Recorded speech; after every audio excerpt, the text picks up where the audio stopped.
Assalamu alaikum. Welcome back. This is me, Ahmad Shah.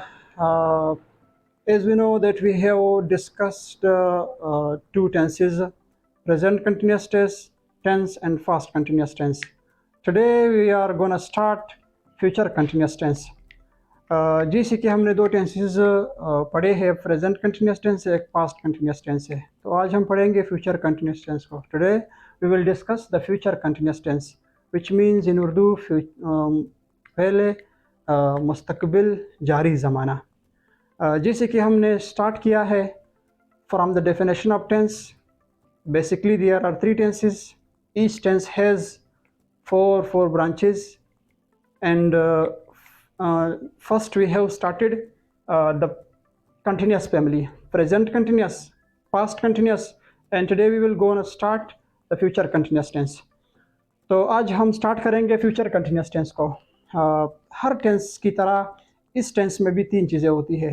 Number first, Urdu identification, यानी उर्दू पहचान उस tense की क्या है। Number two, helping verb. Number three, form of verb. तो चलिए शुरू करते हैं। फ्यूचर इंडेफिनिट कंटिन्यूस टेंस की उर्दू आइडेंटिफिकेशन या उर्दू पहचान क्या है। रहा होगा, रही होगी, रहे होंगे वगैरह। मैं काम कर रहा हूँगा, मैं रोटी खा रहा हूँगा, मैं बाज़ार जा रहा हूँगा, वो काम कर रही होगी, वो रोटी खा रही होगी, वो बाज़ार जा रही होगी। इसी तरह हम क्रिकेट खेल रहे होंगे, हम अकेडमी आ रहे होंगे, हम पढ़ रहे होंगे, हम लिख रहे होंगे। फ्यूचर में यानी जारी मतलब कोई बात हो रही है उसके लिए, मतलब फ्यूचर में जो कोई काम जारी होगा, ठीक, उसके लिए हम फ्यूचर कंटिन्यूस टेंस का इस्तेमाल करेंगे। तो इसकी उर्दू आइडेंटिफिकेशन रहा होगा, रही होगी और रहे होंगे।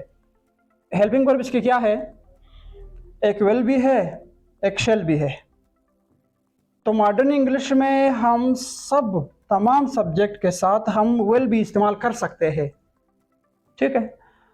ओल्ड या क्लासिकल इंग्लिश में हम प्लूरल के साथ या आई और प्लूरल के साथ हम शेल भी का इस्तेमाल करते थे और सिंगुलर के साथ हम विल भी का इस्तेमाल करते थे। लेकिन मॉडर्न इंग्लिश में जो मोटिवेशनल स्पीकर वगैरह होते हैं, यानी इसकी मतलब वैल्यू ज़्यादा है कि हम हर फ्यूचर के मतलब ज़मानों में जो विल वाला कैटेगरी है, जैसे will be, will have been, ये कैटेगरी हम इस्तेमाल करेंगे। Shall be, shall have been या शेल हैव, ये वाले हम इतने इस्तेमाल नहीं करते हैं। लेकिन एक बात आपने याद रखना है, एक बात कि आप जब कोई दरख्वास्त लिखेंगे एप्लीकेशन, उसमें आप आई के साथ विल भी इस्तेमाल नहीं कर सकते हैं, उसमें ये गलत तस्वर किया जाएगा। तो वहाँ पर खाली आपने ख्याल रखना है।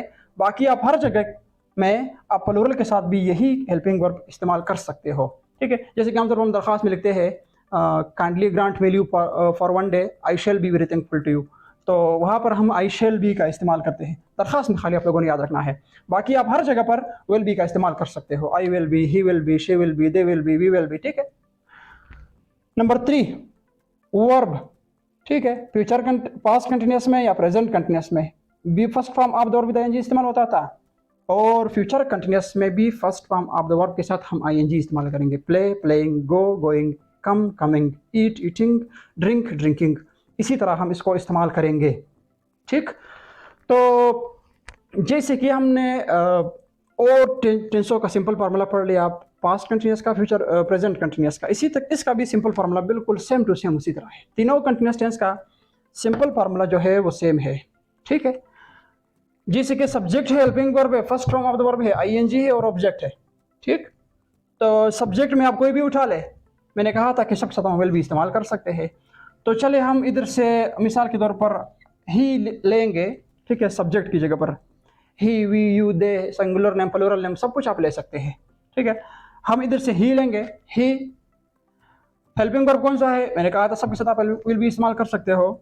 ही विल बी, ठीक है, he will be.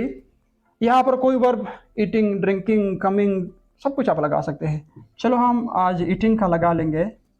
He will be eating, खाएंगे, ठीक है, वो खाएगा, ठीक है, वो खा रहा होगा, क्या खा रहा होगा, he will be eating mangoes, ठीक है, वो आम खा रहा होगा, ठीक है।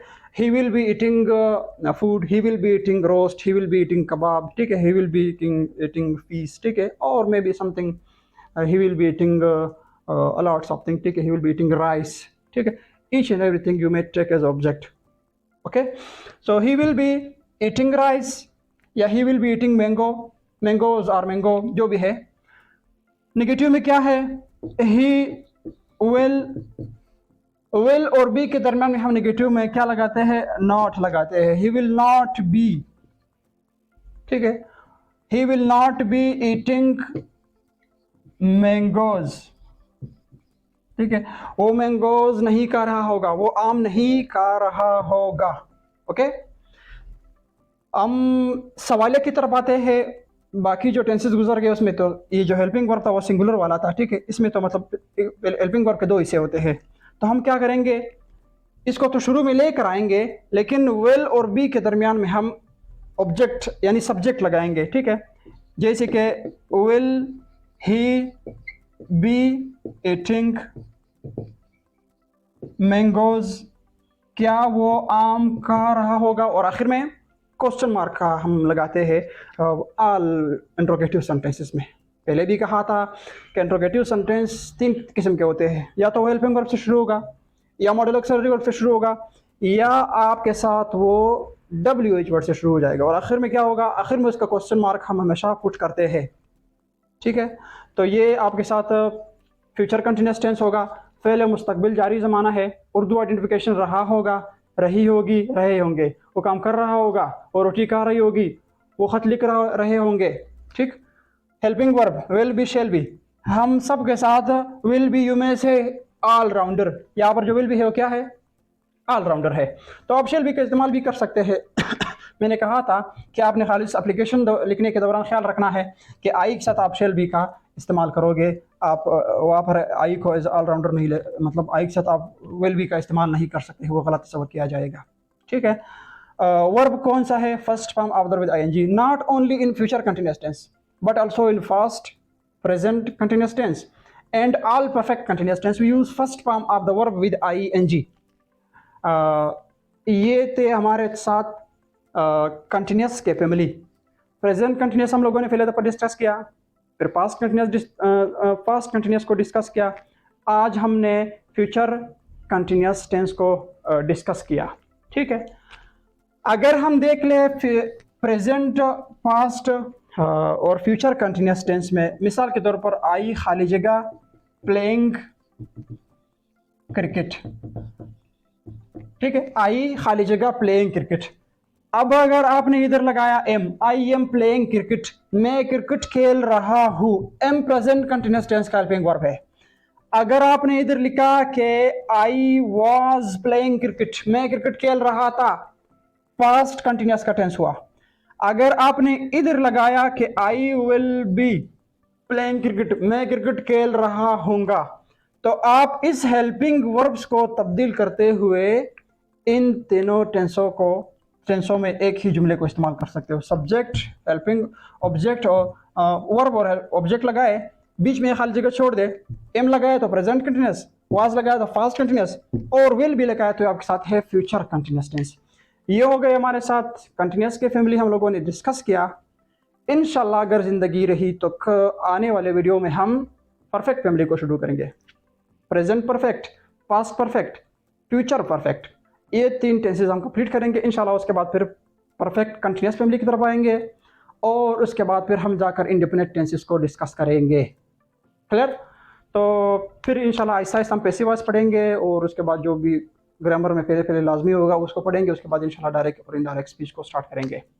फिर अगर ज़िंदगी रही तो चंद दिनों में हम साइंस के लेक्चर्स को भी स्टार्ट करेंगे, इसी चैनल पर आपको मिलेंगे। तो अब तक के लिए इतना काफ़ी है। अपना भी ख्याल रखिएगा, अपने इस चैनल का भी ख्याल रखिएगा। अल्लाह हाफिज़।